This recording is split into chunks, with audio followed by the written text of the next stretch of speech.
말씀 보도록 하겠습니다. 오늘 말씀은 요한복음 5장 31절부터 47절까지의 말씀이 오늘 본문의 말씀이고, 본문의 말씀이 다소 길므로 여러분들과 함께 공독할 말씀은 요한복음 5장 46절에 기록되어 있는 한 절의 말씀만 한 목소리로 함께 공독하도록 하겠습니다. 요한복음 5장 46절 다 찾으신 줄 알고 한 목소리로 공독합니다. 모세를 믿었더라면 또 나를 믿었으니 이는 그가 내게 대하여 기록하였음이라. 아멘. 자, 오늘은 기독교적 인식론이다라는 말씀을 가지고 여러분들과 함께 은혜를 나누도록 하겠습니다. 오늘 이 본문이 5장의 마지막 절이기도 합니다. 그래서 우리가 바로 이 기독교적인 어떠한 올바른 인식으로 우리가 이 신앙생활을 해야 할지를 오늘 이 5장의 말씀을 가지고 여러분들과 함께 설명하고 또 함께 은혜를 나누도록 하겠습니다. 인식론이라는 것은 바로 영어로는 에피스테몰로지라고 그와 같이 얘기합니다. 그러니까 에피스테몰로지라는 것은 우리가 어떻게 이것을 이해할 것인지에 대한 말씀이에요. 그러니까 이 성경의 말씀을 우리가 어떻게 이해하고 그것을 어떻게 내 삶 가운데 적용할 건지 바로 그와 같은 말씀입니다. 그래서 오늘 본문의 말씀은 이 말씀을 가지고 우리가 도대체 어떻게 올바른 인식을 하면서 이 성경의 말씀에 기록되어 있는 내용들을 우리가 이해하고 그것을 우리들 삶의 신앙의 척도로 삼아야 할지, 즉 양식으로 삼아야 할지를 한번 여러분들과 함께 살피도록 하겠습니다. 그래서 우리가 지난주에 38년 된 병자를 고치시는 사건과 우리 주님께서 하실 더 큰 일에 관하여서 여러분들과 함께 은혜를 나누었습니다. 그래서 우리 주님께서 이루실 더 큰 일이 무엇인지를 요한복음 5장 21절과 22절에서 그것을 여러분들 무엇으로 말합니까? 21절에서는 구원을 이야기하고 22절에서는 심판을 이야기하더라는 것입니다. 그리고 더 큰 일은 구원을 얻은 성도들에게 이와 같은 구원과 심판이 동일하게 주어진다는 것을 우리가 확인하고 넘어왔습니다. 즉 그 의미는 하나님의 은혜에 의한 예수 그리스도의 더 큰 일로 말미암아 구원을 얻은 성도에게는 반드시 그와 같은 선한 일이 나타나게끔 되어 있더라라는 것입니다. 성도에게서 나타나는 그 선한 일이 바로 구원을 얻는 것이고, 바로 구원을 얻기 위한 또한 하나님의 심판이 무엇인지를 성도들은 이 삶을 통하여서 날마다 우리들에게 지어지는 그 십자가를 짊어짐으로 하나님께서 우리들에게 요구하시는 그와 같은 열매를 우리들의 삶 가운데 맺게 되어 있다는 것입니다. 그러므로 성도는 바로 예수 그리스도를 믿음으로 말미암아 바로 성도에게서 나오는 그 열매는 구원의 향기처럼 나오게끔 되어 있더라라는 것입니다. 그런데 믿지 아니하는 자들에게는 무엇으로 나온다라고 얘기합니까? 사망의 향기로 그와 같이 나온다는 것을 우리가 여러분들과 함께 은혜를 나누었습니다. 이렇게 주님께서 베데스다 목가에서 38년 된 병자를 일으키시는 사건은 소경이요 절뚝발이요 혈기 마른 자들인 죄인들에게 주님께서 직접 찾아가셔서 그들에게 선물로 영생을 선물하시는 바로 은혜의 복음을 그 내용으로 삼고 있더라라는 것입니다. 그런데 유대인들은 주님께서 안식일날 38년 된 병자를 고치시는 사건이 그 안에 무엇을 의미하고 있는지 그들은 전혀 몰랐습니다. 그래서 그 일을 행하신 주님이 하나님의 아들이시라는 것도 그들은 전혀 알지 못하였습니다. 그래서 급기야 주님께서는 무엇을 합니까? 바로 자신이 하나님의 아들이라는 것을 그들에게 증명해내야 하는 얼처구니 없는 사항이 발생하게 됩니다. 그게 바로 오늘 본문의 말씀입니다. 오늘 본문에 보면 주님은 그러한 유대인들에게 그들이 주님을 구세주로 믿어야 하는, 하나님의 아들로 믿어야 하는 세 가지의 증거를 대주십니다. 그 첫 번째가 무엇입니까? 세례 요한의 증거입니다. 그리고 그 두 번째가 무엇을 말하고 있습니까? 바로 예수 그리스도의 역사입니다. 그리고 세 번째가 바로 하나님의 증거인 성경의 말씀이더라는 것입니다. 스스로 당신이 하나님의 아들이심을 증거하실 수도 있으시는 분이 스스로의 능력과 힘을 발휘하지 아니하시고 다른 증인과 증거물을 채택하시는 것은 아주 그것에는 중요한 의미가 담겨져 있는 것입니다. 주님께서 이렇게 세 가지 증거를 대신 이유는 무엇입니까? 유대인들의 법정에서는 어떠한 사실을 확정하려면 율법에 의해서 반드시 증인을 세울 때 두세 명의 증인을 세워야 하고 증거를 내세울 때도 반드시 두세 가지의 증거물로 내놓아야 한다는 것이 율법에 기록이 되어 있습니다. 바로 그 말씀이 신명기 19장 15절의 말씀입니다. 사람이 아무 악이든지 무릇 범한 죄는 한 증인으로만 정할 것이 아니요 두 증인의 입으로나 세 증인의 입으로 그 사건을 확정할 것이며 라고 이와 같이 얘기합니다. 그렇죠? 자, 바로 이 유대인들의 법정에서 한 사람의 증거로만 그것을 확정시키는 것이 아니라 바로 반드시 두세 명의 증거물을 그들에게 내놔야지만이 그것이 확실한 증거다라는 것을 채택할 수가 있다는 것입니다. 주님은 그러한 유대의 율법의 절차를 따라서 세 가지의 증거를 대시고 있습니다. 그 첫 번째가 바로 무엇입니까? 오늘 본문 33절에 너희가 요한에게 사람을 보내매 요한이 진리에 대하여 증거하였느니라 라고 그와 같이 얘기합니다. 즉 이 말은 무엇입니까? 이 말은 너가 왜 나를 못 믿냐라는 말이에요. 너희들이 요한의 말은 믿으면서 왜 내가 하는 말은 믿지 못하느냐라는 그와 같은 주님의 반문이기도 의문문이기도 하는 것입니다. 먼저 주님은 세례 요한의 증거를 첫 번째 증거로 채택하십니다. 세례 요한은 예수님 앞서 보내심을 받아 예수 그리스도의 길을 예비하고 죽은 구약의 마지막 선지자이지 않습니까? 율법과 선지자는 요한의 때까지다라고 그와 같이 성경은 이야기하고 있으니까 그가 마지막 구약의 선지자인 것은 여러분들이 너무나도 잘 알고 계실 겁니다. 그래서 요한복음 1장 6절에서 하나님께로서 보내심을 받은 사람이 나으니 이름을 요한이라고 그와 같이 얘기합니다. 요한은 누구로부터 보내심을 받았다는 이야기입니까? 바로 하나님으로부터 보내심을 받았다라는 것입니다. 그러면 이가 하나님으로부터 보내심을 받았다는 것은 그가 지금 해야 할 일이 무엇이라는 거예요? 바로 하나님의 일이더란 거예요. 하나님의 일. 그러면 그 하나님의 일이 무엇입니까? 하나님의 일이 뭐예요?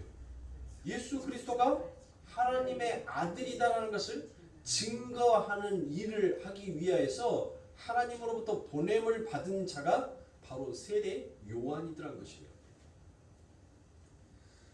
이렇게 하나님으로부터 보내심을 받은 사람들이 있는 것을 여러분들 성경에서 우리들에게 이야기하고 있습니다. 그러면 저와 여러분들이 이 땅에 태어난 것은 여러분들 뭐 하기 위해서 태어난 거예요? 여러분들이 지금 누구를 믿고 계십니까? 예수 그리스도를 믿고 계시죠. 그럼 여러분들은 누구로부터 보내심을 받은 자예요? 하나님으로부터 보내심을 받은 자죠. 그러면 여러분들이 해야 할 일은 무엇이에요? 하나님의 일이죠. 그러면 그 하나님의 일은 무엇이다? 예수 그리스도가 하나님의 아들인 것을 이 땅에서 증거하는 것이 바로 성도다라는 것이에요. 이게 아주 명확하잖아요. 아주 정확한 이야기를 하잖아요. 근데 우리들이 그것만을 하고 살아갑니까? 아니죠.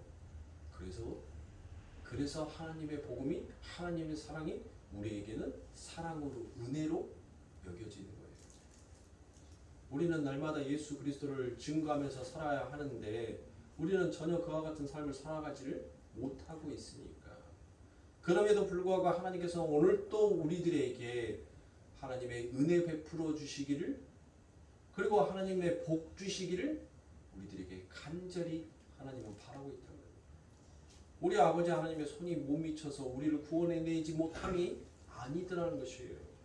하나님께서 우리들에게 복을 주지 몰라서 하나님께서 우리들에게 복을 주시지 아니한 것이 아니더라는 것입니다. 성도가 이 땅에서 해야 할 일은 여러분들, 이 땅에서 우리들의 근심 걱정을 사그라뜨리기 위해서 살아가는 인생이 아니더란 것이에요. 우리는 이 땅에서 침뱉음을 당하고 모욕을 당하고 이 땅에서 여러분들 채찍을 맞고 십자가를 짊어지는 그와 같은 고통의 길을 걷는다 하더라도 우리는 그것을 기쁨으로 여길 줄 아는 자가 바로 하나님의 아들이라는 거예요. 지금 예수님께서는 이것을 이 유대인들에게 바로 요한의 증거를 가져다가 첫 번째로 채택하여 그들에게 말하고 있는 것입니다. 그러므로 사랑하는 성도님들, 여러분들이 제가 지금 설명해드린 이 말씀을 듣고 아멘이다라고 공감이 되는 것은 바로 여러분들의 삶 가운데 하나님의 은혜의 기적이 여러분들의 삶 가운데 나타나고 있다는 증거이시에요.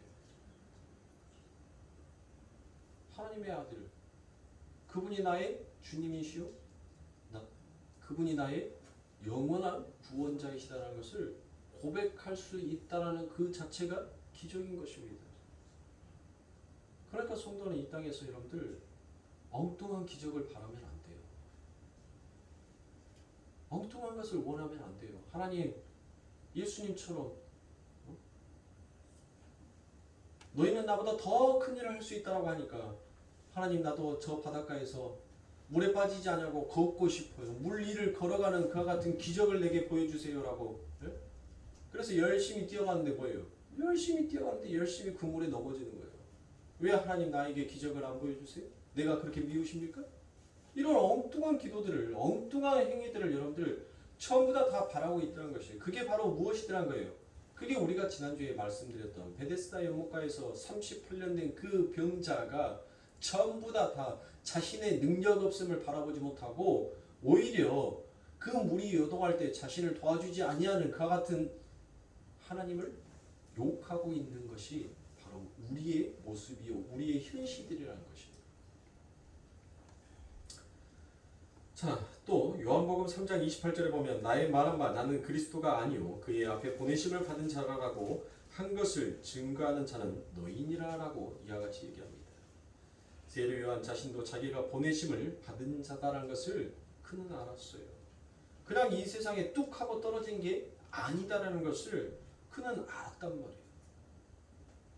바로 자기는 하나님으로부터 예수를 증거하라고 메시아보다 앞서가게 하셔서 메시아가 온다는 것을 바로 증거하기 위해서 이 땅에 보내심을 받았다는 것이에요.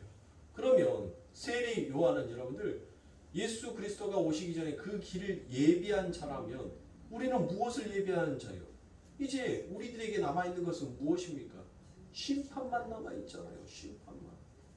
그래서 이 땅에 있는 성도는 무엇을 말하는 거예요?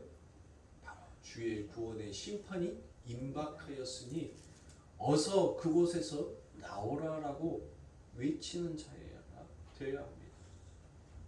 우리는 그 일을 하기 위해서 바로 재림하실 그 예수님보다 먼저 이 땅에 보내짐을 받은 거예요.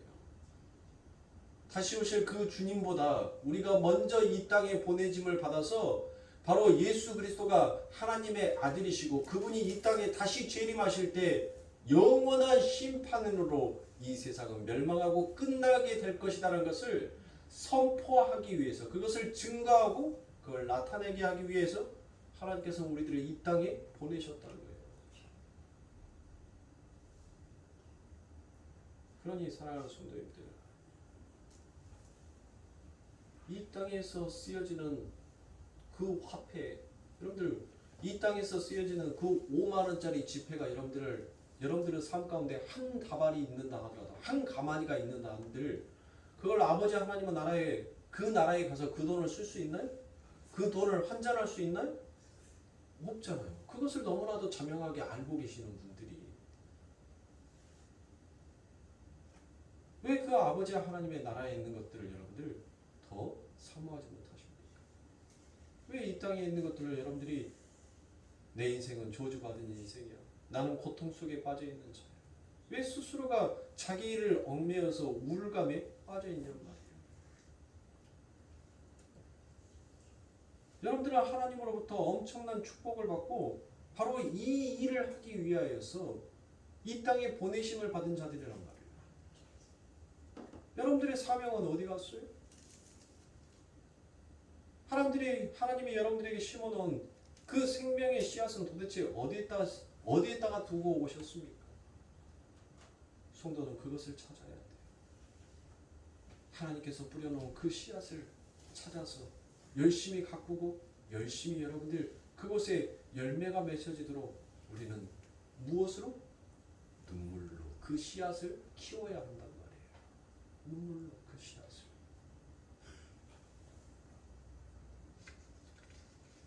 자, 요한복음뿐만이 아니라 마태복음 11장 10절에서는 바로 이 세리 요한이 주님이다라는 것을 더욱더 확실한 증거로 나타냅니다. 마태복음 11장 10절에 보니 기록된 바 보라 내가 내 사자를 내 앞에 보내리니 저가 내 길을 내 앞에 예비하라 하신 것이 이 사람에 대한 말씀이니라 라고 이와 같이 얘기합니다. 주님은 지금 세례 요한이야말로 주님이 바로 하나님 되심, 메시아 되심을 증거하기 위해 온 사람이었다는 것을 말씀하고 있습니다. 그런데도 너희들이 내가 하나님의 아들이라고 했다고 이렇게 나에게 가진 비방과 시비를 걸면서 나를 너희들이 어찌 송사할 수 있느냐라고 지금 주님께서 이야기하고 있는 것입니다. 자, 두 번째로 우리 주님께서 그들에게 증거를 내십니다. 그 증거가 무엇입니까? 주님께서 자신이 하나님의 아들이라는 증거를 제시하더란 것입니다. 바로 자신이 역사이다라고 그와 같이 얘기합니다. 그게 바로 본문 36절의 말씀입니다. 내게는 요한의 증거보다 더 큰 증거가 있으니 자, 그 위에서는 무엇을 말했어요? 첫 번째 증거로 무엇을 택했다고요? 세례 요한의 증거를 택했다라고 말씀을 드렸죠. 그런데 이곳에 와서는 무엇을 얘기합니까? 더 큰 증거를 제시한다라고 그와 같이 얘기합니다. 더 큰 증거가 이제 있다라는 거예요. 있다라는 거. 그러면 그 더 큰 증거가 무엇인지를 그 뒤에서 무엇이다라고 얘기합니까? 자, 아버지께서 내게 주사 이루게 하시는 역사 곧 나의 하는 그 역사가 아버지께서 나를 보내시는 것을 나를 위하여 증거하는 것이요 라고 이와 같이 얘기합니다. 자, 여기에서 아버지는 누구를 말하겠어요? 바로 하나님을 지금 아버지다라고 부르고 있는 거예요. 그래서 내가 바로 그분의 아들이다라는 것을 얘기하고 있습니다. 그러면 사랑하는 성도님들, 지금 이 주님께서 아버지께서 내게 주사 이루게 하시는 역사라고 말씀하시는데 지금 이 역사가 무엇인 거예요? 이 역사. 이것을 바로 하나님의 일을 하기 위해서, 즉 쉽게 말하면 지금 자신이 하나님의 일을 하기 위하여서 이 땅에 보내심을 받은 하나님의 심부름꾼으로 온 바로 아들이다라는 거예요. 아들. 그러면 하나님의 일은 무엇이에요? 하나님의 일. 그 하나님의 일이 우리가 지난 시간에 무엇을 말씀드렸어요? 선한 일, 아가또, 에르곤, 그걸 말씀을 드렸죠. 바로 하나님의 시킨 일이 선한 일이니까 나는 그 선한 일을 하기 위해서 이곳에 왔다는 거예요. 이곳에.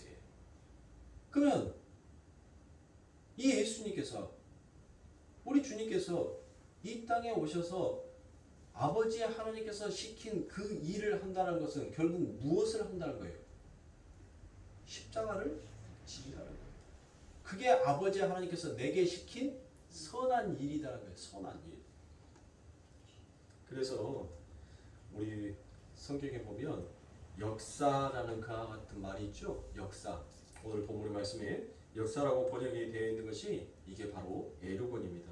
때로는 이 에르곤을 아가돈이라고 이야기하기도 합니다. 그러니까 둘 다 에르곤이랑 아가돈은 전부 다 똑같이 선한 일이다라는 것이에요. 바로 이 말씀이 빌립보서 2장 6절에서 나왔는데 그 빌립보서 2장 6절에서는 무슨 일로 나와요? 착한 일이라고 되어 있죠. 바로 그게 아가또 에르곤인 것입니다. 그러니까 주님은 바로 내가 하나님이 시킨 그 심부름을 완성하기 위해서 온 바로 내가 하나님의 아들이다라는 거예요. 그러면서 내가 하나님께서 내게 시킨 일이 바로 그 십자가를 짊어지고 그 십자가에서 내가 죽음으로 그 구원과 심판을 완성하여 낼 것이다라는 것을 지금 주님이 말씀하고 있는 것입니다. 자, 요한복음에 나오는 이 7가지의 표적은 바로 무엇을 나타낸다라고 얘기를 했습니까? 제가 북 오브 사이언스 표적들의 책이다라고 제가 말씀을 드렸죠. 이 요한복음 2장에서부터 12장까지는 표적들의 책이에요. 표적들의 책. 북 오브 사이언스라고 제가 말씀을 드렸죠. 자, 그러면 사랑하는 성도님들, 이 7가지의 표적들은 전부 다 무엇을 가리키고 있는 거예요? 바로 예수 그리스도가 하나님의 아들이다라는 그 증거로서 나타내고 있는 거예요. 자, 그러면 우리가 한번 복습할 겸 여러분들 다시 한번 새겨볼까요? 자, 첫 번째가 뭡니까? 첫 번째, 북 오브 사이언스. 첫 번째 표적. 그렇죠. 물을 포도주로 만드는 사건. 그것은 바로 무엇이에요? 이 땅에서는 여러분들 그 잔치가 잔치로 온전하게 끝날 수가 없다는 것을 하나님께서는 너희의 행위로서는 너희들의 열심으로서는 아무리 너희들이 노력한다 하더라도 결코 그 기쁨이 너희들의 삶 가운데 영원히 지속될 수 없다는 것을 하나님께서는 밝히시고 그 영원한 기쁨은 결국 바로 나로 인하여서만 완성될 수 있다라는 것을 가리키는 것이 바로 무엇이에요? 가나안의 혼인잔치였어요. 그러니까 그것에서도 또 무엇을 말하는 겁니까? 바로 하나님의 아들이다라는 것을 증거한단 말이에요. 바로 하나님께서 내게 그 일을 시켜서 너희들에게는 도저히 이루어질 수 없는 그 일들을 바로 내가 이 땅에서 완성시키기 위해서 온 자다라는 것을 아버지 하나님께서 말씀하십니다. 자, 두 번째 표적이 뭐예요? 왕의 신하의 아들을 고치는 사건이잖아요. 7가지 표적에 대해서는 여러분들이 입에서 줄줄줄줄 나와야 돼요. 달아야 돼, 입에서. 제가 그동안 공들여 오면서 여러분들 이곳까지 이제 우리가 이제 이 다음번에 오병이어의 기적에 대해서 여러분들과 함께 그 말씀들을 나눌 건데, 여러분들 우리가 했던 것만큼이라도 여러분들 입에서 달고 달아야죠. 그 오랜 시간들을 했으니까. 하나의 표적들마다 여러분들 제가 최소한 한 달 정도는 제가 그 부분에 대해서 여러분들에게 설교를 드렸고 귀에 따가울 만큼 여러분들에게 말씀을 드렸기 때문에 줄줄줄 나오셔야 돼요. 자, 두 번째가 왕의 신하의 아들을 고치는 사건이죠. 그런데 이 왕의 신하의 아들을 하나님께서 언제 고치세요? 안식일에 고치시는 거예요. 왜 안식일에 고치시는 거예요? 많고 많은 시간들 속에서. 즉 그것은 무엇이에요? 바로 하나님의 참된 안식에는 사망의 증상, 죄의 증상이 결코 있어서는 아니 된다는 것이에요. 그 안식은 바로 하나님으로부터 참된 안식이 완성된다는 것이에요. 너희들이 누리고 있는 그 안식 안에는 너희들은 지금 진정한 안식을 이루고 있지 못하다는 거예요. 너희는 안식하고 있으나 그 안에는 뭐도 함께 안식하고 있는 거예요? 죄도 함께 안식하고 있는 거예요. 그래서 너희들의 안식은 참된 안식이 아니다라고 얘기를 하는 것입니다. 그리고 세 번째가 무엇입니까? 우리가 지난 시간까지 했던 38년 된 병자를 고치는 사건이죠. 거기에서 여러분들 세 가지의 병의 증상이 나옵니다. 자, 첫 번째가 뭐였어요?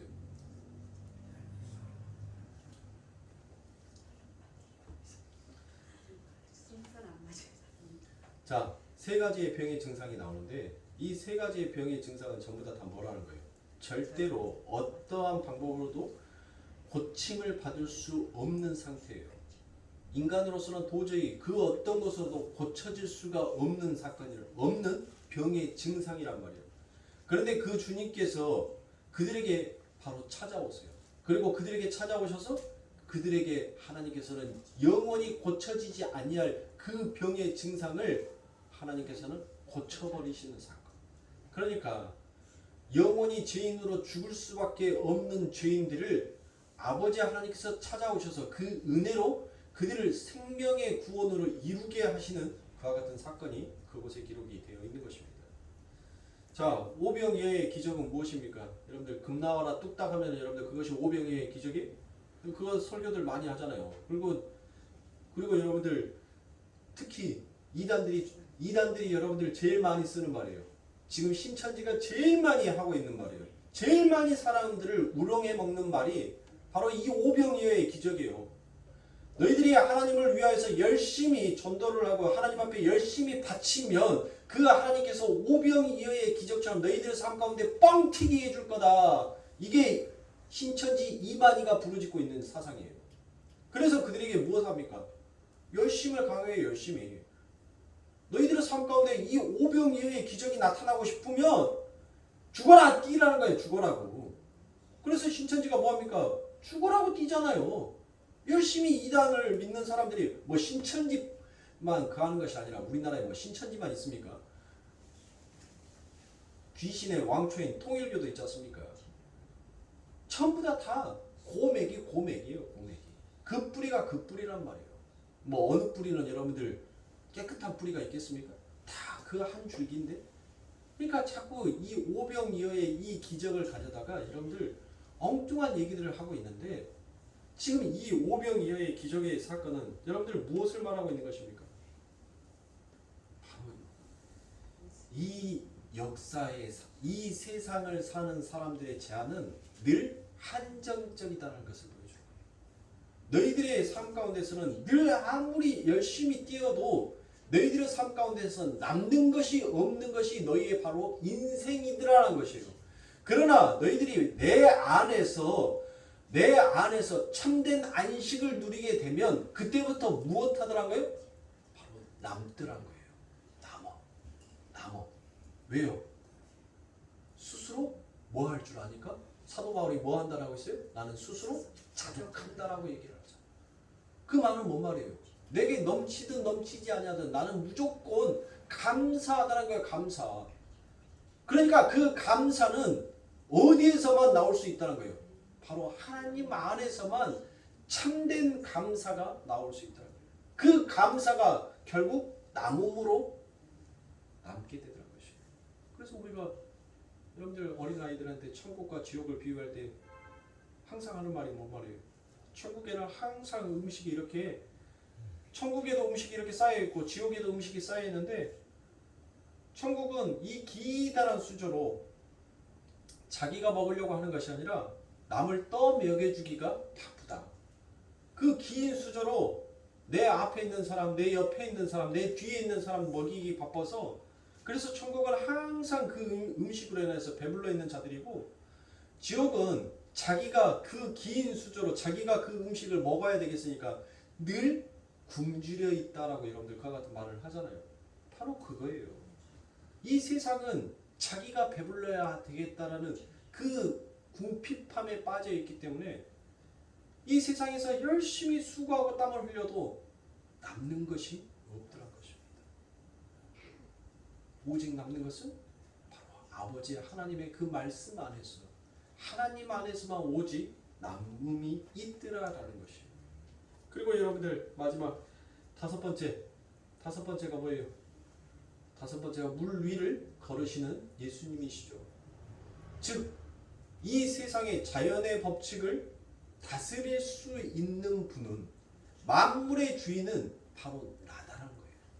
너희들이 만물의 영장이라 해서 이 만물의 주인이 아니라 그 만물을 그 자연의 법칙까지도 다스릴 수 있는 자가 바로 나다라는 것을 보여주는 것이 그거를 증명하는 것이 오직 하나님만이 이 천지 우주 만물의 주인이라는 것을 드러내시고 보이신 사건이 바로 물 위를 걸은 사건이라고 해요.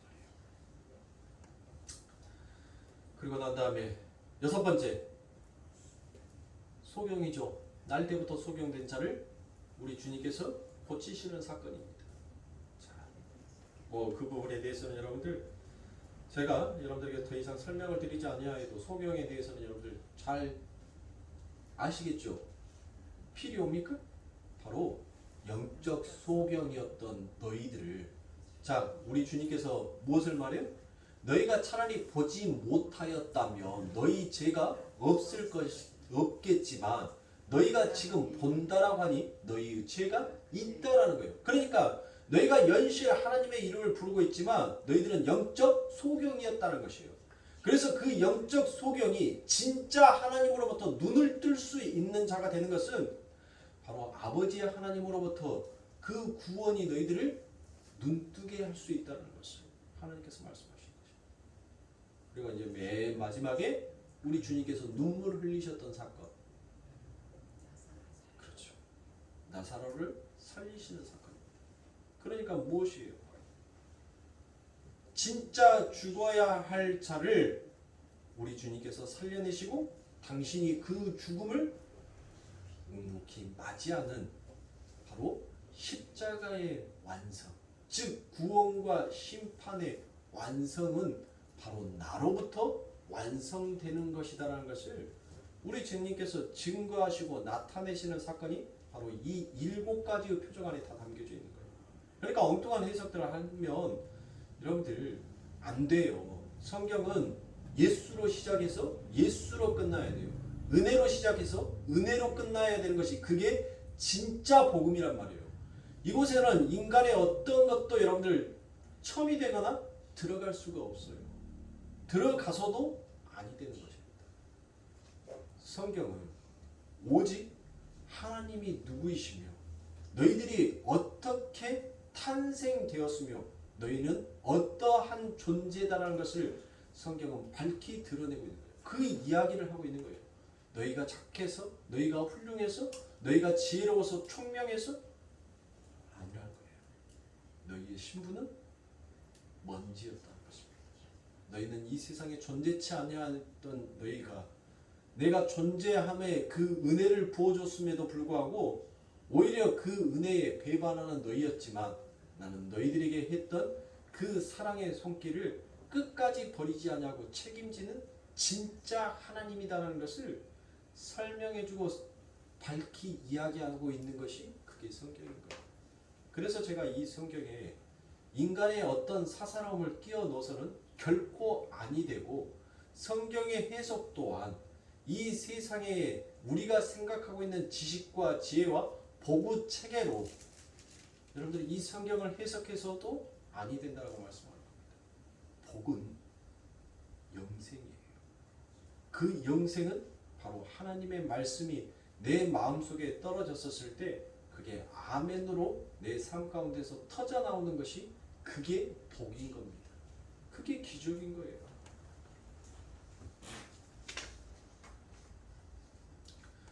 그래서 주님께서는 바로 이와 같은 죄인들이 어떻게 하나님과 연합하는 관계가 될 수 있는지를 하나님께서 지금 그 은혜의 복음으로 설명하여 주고 있는 것입니다.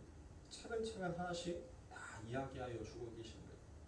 그러면서 바로 그 일을 완성하기 위해서 하나님으로부터 보냄을 받은 자가 나다라는 것을 하나님께서는 증명하고 계시는 것입니다.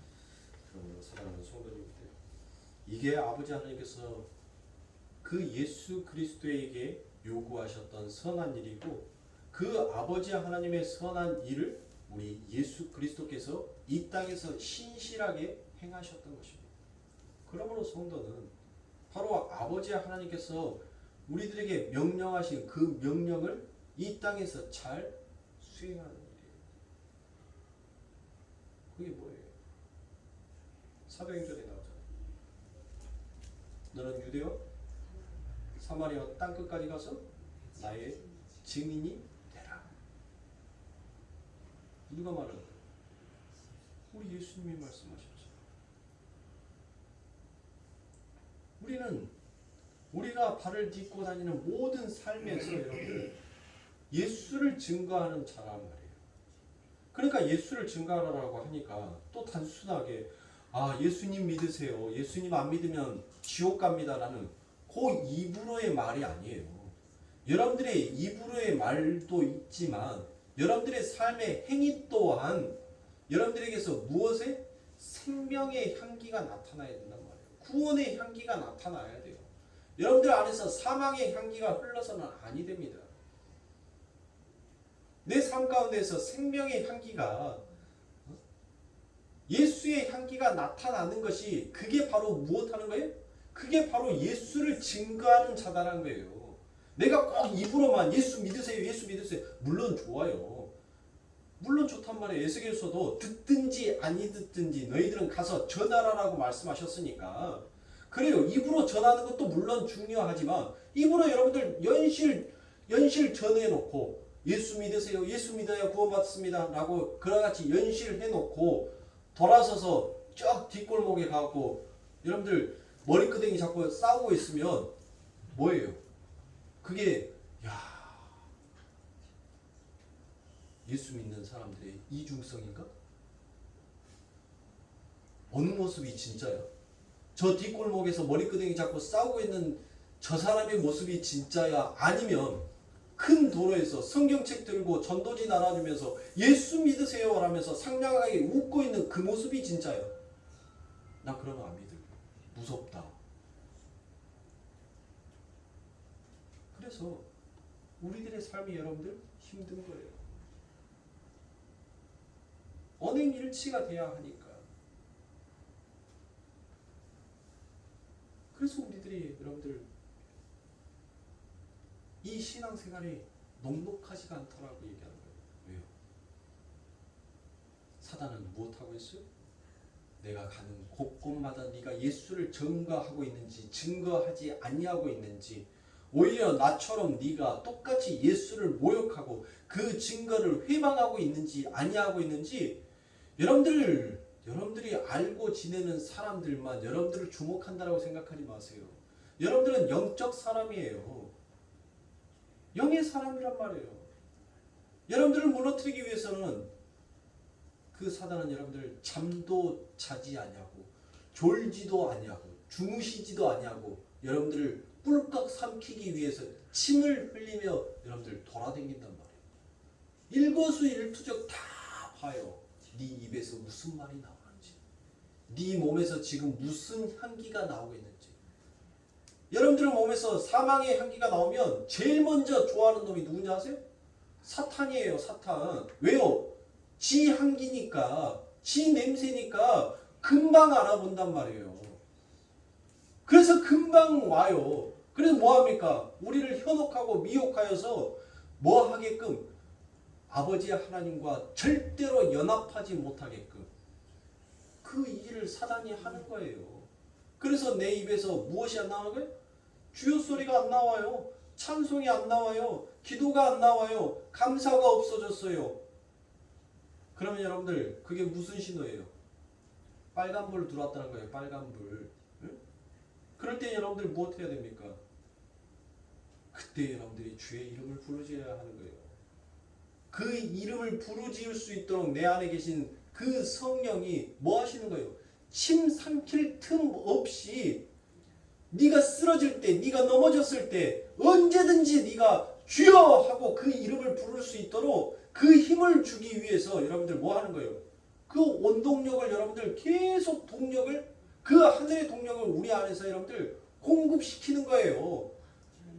아니 심장이 여러분들 터질 것 같으니까 야 너 심장아 좀 1분만 뛰지 말아봐. 여러분들 1분만 심장이 안 뛰면 여러분들 어떨 것 같습니까? 우리는 하나님으로부터 오는 그 생명의 은혜의 복음이 내 안에서 계속 요동치지 아니하면 여러분들은 우리는 영원한 사망으로 떨어질 수밖에 없는 자인 거예요. 그게 우리의 실체예요. 그러니까 우리가 감사해야 할 명분이 너무나도 자명한데도 불구하고 우리들의 삶을 보시라고요. 왜 그렇게 불만과 불평이 그렇게도 많습니까? 뭐가 그렇게 불만스러우세요? 뭐가 그렇게 불평스러우십니까? 왜 감사가 넘치지 못하냐고. 그런데도 하나님께서는 무엇하고 계세요? 인내하고 계시죠. 뭐 하기 위해서? 바로 아버지 하나님께서 우리들에게 심어놓은 그 선한 일을 이루어내시기까지 하나님은 참고 계시는 거예요. 내 삶 가운데서 하나님이 심어놓으신 그 하나님의 열매가 맺혀질 때까지 하나님은 기다리시는 겁니다. 그래서 우리는 은혜를 알아야 되는 거예요. 진짜 하나님의 은혜를 깨우쳐야 하는 것입니다. 자, 이제 그 세 번째 증거를 우리 주님께서 하시죠. 그 세 번째 증거가 무엇이다라고 얘기했습니까? 제가 성경이다라고 말씀을 드렸죠. 이 성경은 곧 누구의 말이니까? 하나님의 말씀이십니다. 그래서 요한복음 5장 39절입니다. 오늘 본문입니다. 요한복음 5장 39절과 40절입니다. 너희가 성경에서 영생을 얻은 줄 생각하고 성경을 상고하거니와 이 성경이 곧 내게 대하여 증거하는 것이로다. 자, 누구에 대해서 성경이 증거하고 있다고요? 자, 그러면 여러분들 보세요. 이 요한복음 5장 39절에 이 예수님께서 말씀하셨던 이 성경은 지금 어느 것을 말하는 거예요? 어느 것? 예수님 시대에 여러분들 신약 성경이 기록이 됐어요?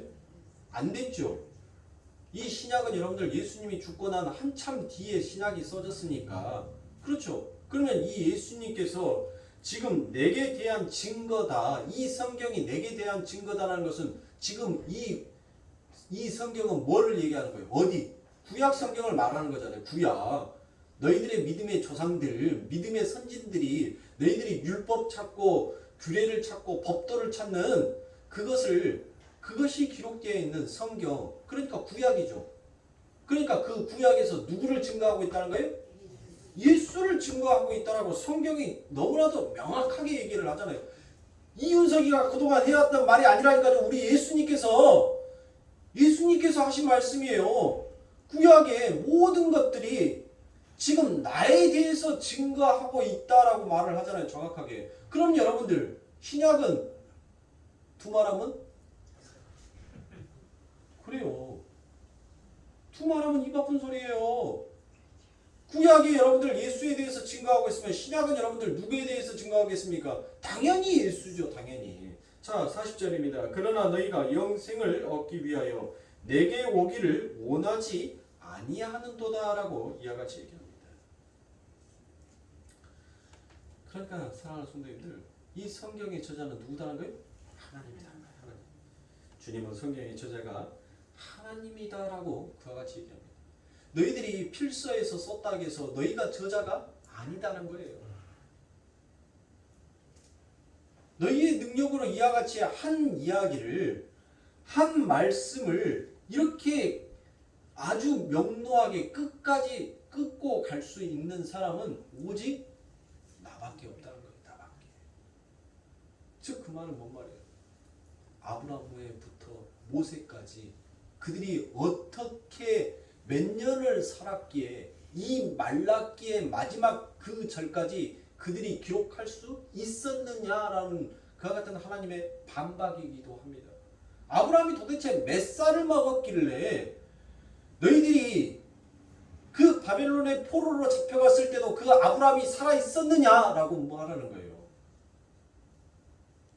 그 이삭의 하나님이 살아있었느냐라고 묻는 것입니다. 어떻게 그들이 다 죽었는데 이 영생에 관련되어 있는 이 이야기가 한결같이 이 말라기까지 정확하게 끝을 맺을 수가 있느냐라는 이야기예요. 이게 인간의 지혜로서 가당키냐 하냐라는 것입니다. 그러므로 성경은 하나님의 감동으로 쓰여지는 결국 하나님이 저자가 되어서 하나님의 말씀을 하고 있는 것이 바로 성경이다라는 것을 우리 예수님께서 말씀하고 계십니다. 그래서 우리가 예주 성경에서 예수를 찾고 예수를 발견하고 있는 것입니다. 그래서 창세기에서도 계시록에서도 그리고 오늘 우리가 보고 있는 이 요한계시록에서도 여전히 우리는 예수 그리스도라는 그 비밀의 키를 여러분들 성경 한 절 한 절에서 전부 다 찾아낼 수 있어요. 그래서 제가 여러분들에게 그것을 찾아서 여러분들의 손에 드리는 거예요. 그럼 여러분들은 뭐 하면 돼요?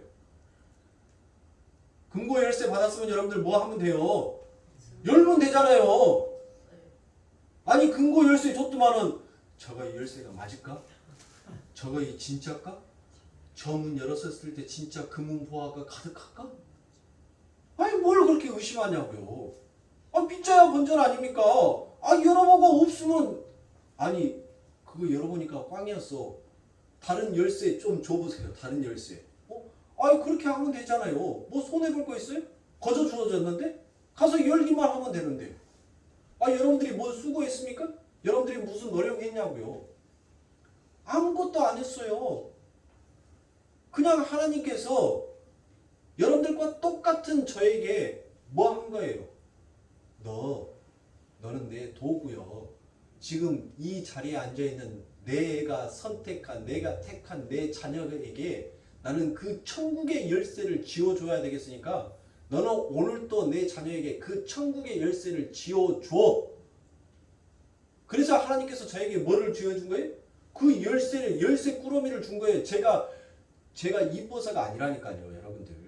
제가 이뻐서, 제가 능력이 있어서, 제가 훌륭해서 여러분들 하나님께서 그 천국의 그 보화의 문을 열 수 있는 열쇠 꾸러미를 저에게 준 게 아니에요. 여러분들의 하나님이 잃어버린 그 양 한 마리를 그토록 찾고 싶어하는 그 주님의 간절한 마음에 저에게 그 천국이라는 비밀의 열쇠를 주신 거예요. 그래서 저는 뭐 하는 거예요?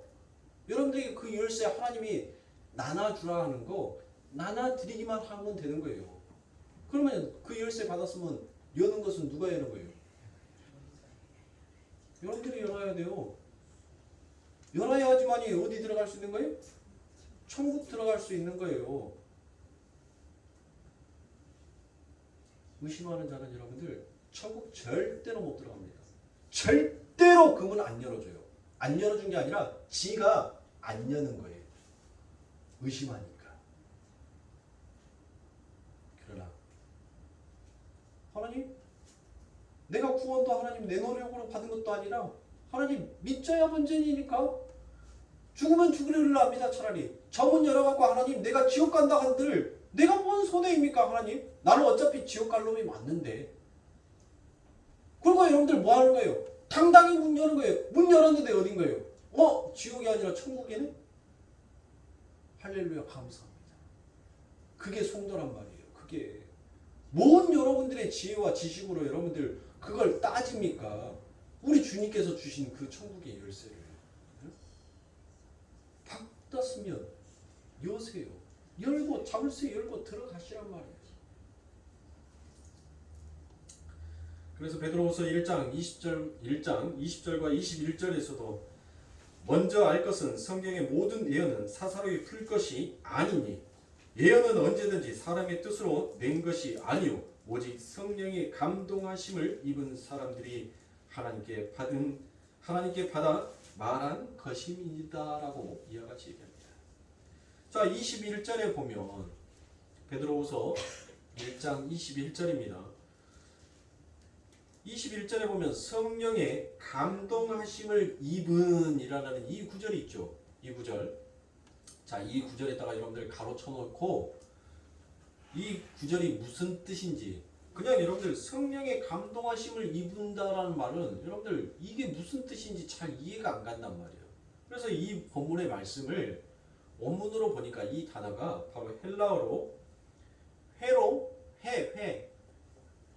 회밀리 할 때 회로 메노이라 합니다. 메노이. 회로 메노이. 자, 이 회로 메노이가 무엇인가 봤더니 인도하심을 받다, 이끌림을 받다라는 것 같은 뜻입니다. 인도하심을 받다, 이끌림을 받다. 자, 이렇게 말하면 그 말이 또 뭔 말이요? 라고 여러분들이 할 것 같아서 이 말을 아주 잘 풀어서 설명해 놓은 성경의 구절이 있습니다. 사도행전 27장 14절과 15절, 17절의 말씀을 제가 이어서 쭉 읽어드리도록 하겠습니다. 얼마 못되어 섬 가운데서 유라굴로라는 광풍이 대적하니, 자, 광풍이 대적한다는 말은 뭔 말이에요? 폭풍이 지금 불었다는 것입니다. 15절에서 배가 밀려 바람을 맞추어 갈 수 없어 가는 대로 두고 쫓겨가다가 17절입니다. 끌어올리고 줄을 가지고 선체를 둘러 감고 스리디스에 거릴까 두려워 연장을 내리고 그냥 쫓겨가더니 라고 되어 있습니다. 자, 여기서는 회례 메노이가 뭐라고 되어 있어요? 쫓겨가더니라는 이 말이 바로 회례 메노이입니다. 그러니까 성령의 감동하심을 입다라는 말을 여러분들 그 윗구절, 그러니까 15절에서 아주 잘 설명해 놨어요. 아주 명확하게. 이 회례 메노이라는 말, 이 말이 무슨 뜻인지를 15절에서 여러분들 명확하게 설명을 했어요. 자, 배가 뭐 하더라고요? 배가? 그렇죠. 배가 바람에. 인간의 힘으로 불어오는 이 바람을 어떻게 막아보려고 키를 움직이고 별것을 다 해봤는데 그 불어오는 바람을 도저히 막을 힘이 없더라고요. 그래서 못합니까? 그 배의 키를 놔버리니까 배가 마치 그 바람에 부는 방향으로 움직여 가더라. 이게 바로 회로 메노입니다. 이게 바로 성령의 감동하심을 입었다. 성령의 감동하심을 입고라는 이와 같은 뜻이에요. 그러니까 즉 무슨 말이에요? 여러분들 안에 누구 계십니까? 성령이 계시죠? 성령이 계신 자는 성령의 바람에 의해서 그 성령의 바람이 이끄는 대로 우리는 그냥 쫓겨갈 수밖에 없다는 뜻이에요. 내 힘으로 그 성령의 바람을 거스릴 수가 없다는 거예요. 그 바람을 막을 수가 없다는 거예요. 그렇게 막을 수가 없으니까 못하더란 겁니까? 이제 자기의 스스로 그 모든 것들을 다 내려놓고 그 바람에 자기의 몸을 맡겨 그냥 걸어가더란 것입니다. 그게 성령의 감동하심을 입었다는 것입니다. 여러분들이 성령의 감동을 입었다면 여러분들은 성령이 여러분들을 이끄는 대로 가야 하는 거예요. 여러분들이 무슨 재간으로 바람을 막을 수가 있습니까? 여러분들이 무슨 재간으로 하늘에서 떨어지는 그 물을 막을 수가 있는 말이에요. 사람의 힘으로는 여러분들 아무것도 할 수가 없어요. 그러므로 성도는 하나님 앞에 자기의 인생을 맡기고 걸어가는 것이 그게 성도가 이 땅에서 해야 할 진짜 참된 선한 일입니다. 그 일을 하라고 하나님께서 우리를 보낸 거예요. 즉 하나님께서 뭐 하라는 겁니까? 너 힘 빼. 네 아무리 그 밧줄을 동여잡고 네가 아무리 그 키를 잡고 있어봤자 너 안 돼. 네 그걸로 버틴다면 내가 더 거센 바람을 불어서 네 잡고 있는 그 키마저도 내가 더 이상 붙들지 못하게끔 내가 너를 날려버릴 테니까 너 어서 포기해. 엉뚱한 데 힘쓰지 말고 어서 힘 빼. 내가 너 인도해 줄게. 너 그 배가 난파되지 않도록 내가 잘 인도해 줄 테니까 너 내게 맡겨. 그게 바로 무엇이에요? 나를 따라오려는 자는 자기를 부인하고 자기의 십자가를 짊어지고 나를 쫓는 것이다 라는 그 말씀이 거예요. 그 말씀이 그것으로 연결이 되는 겁니다. 사랑하는 소리. 여러분들 힘 빼세요. 자꾸 여러분들이 힘을 주면 줄수록 하나님은 여러분들의 삶 가운데 못하는 겁니까? 여러분들이 붙들고 있는 그 손을 반드시 놓게끔 하기 위해서 여러분들에게 하나님은 환난과 연단을 더하여 주세요. 사람의 채찍을 더 보내신단 말이에요. 그리고 아버지 하나님께서 반드시 여러분들의 손에 그 힘이 빠질 때까지 하나님은 기다리십니다. 그리고 난 다음에 그 힘이 빠져서 거의 마른 뼈같이 죽어있을 때 아버지 하나님의 그 은혜가 그 위에 부어지게 되는 것입니다. 그러니 왜 멍청한 짓 합니까? 왜 바보 같은 어리석은 짓을 하는 말이에요. 성경이 이렇게 자명하게 우리들에게 말씀하고 있는데 인생이 무엇인지를 명확하게 이야기하고 있는데 왜 바보 짓을 하냔 말이에요. 이 답을 알고 있는데. 그러니 사랑하는 성도님들, 우리가 얼마나 죄인 중에 괴수라는 것인지를 여러분들 아시겠죠? 말씀을 드릴 때는 아멘 맞습니다. 하나님 감사합니다. 감동입니다. 은혜입니다. 라고 여기는데 이놈 거 돌아서면은 뭐합니까? 돌아서면 삼천포란 말이에요. 돌아서면 삼천포. 언제 들었냐는 식으로 내 인생 내 맘대로 갈 거야 하고 힘 빡 주고 또 달리기 시작한단 말이에요. 그러니 우리가 죄인 중에 기수합니까? 사단은 그것을 알고 내가 날마다 십자가에서 쳐서 죽인다라고 말씀하십니다. 사랑하는 성도님, 성령의 이끄는 대로 가세요. 우리 아버지 하나님께서도 우리 예수님께서도 그분이 물 위를 걸으셨던 그 예수님이 당신에게 오는 그 바람을 막지 못해서 여러분들 그 모든 것들을 내려놨을까요?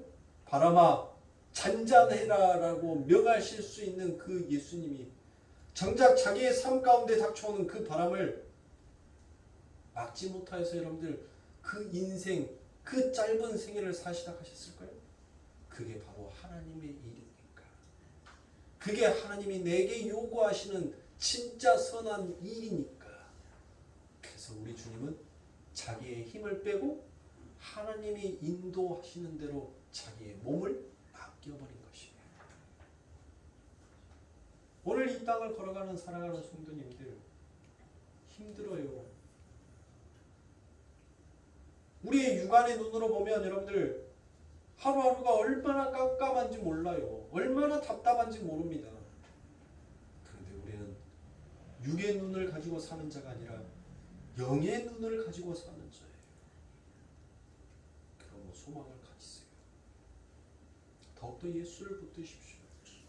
그럴 때 우리 주님께서도 여러분들에게 은혜를 강구하는 자에게 은혜를 더하여 주시는 하나님이실 줄 믿습니다.